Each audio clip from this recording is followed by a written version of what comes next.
Il est important de savoir faire la différence entre les types de briques. Nous avons plusieurs types de briques.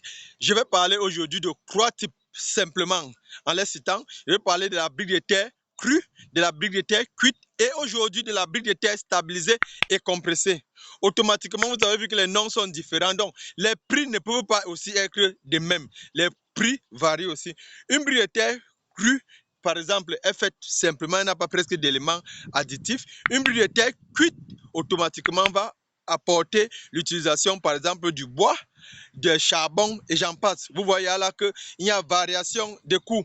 Maintenant, la brique de terre stabilisée et compressée qui vient aussi à son tour à des éléments additifs qu'on apporte à l'intérieur comme des liens pour peut-être sa stabilisation, pour sa compression. Automatiquement, donc, il faut comprendre que les prix ne peuvent pas être identiques à ce moment-là. Donc, il est hors de question de venir dire que non, c'est cher. Non, non, non, non, non. Vous devez plutôt faire ceci.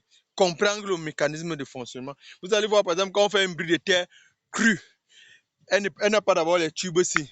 Vous connaissez l'avantage que cette tube présente dans vos projets de construction?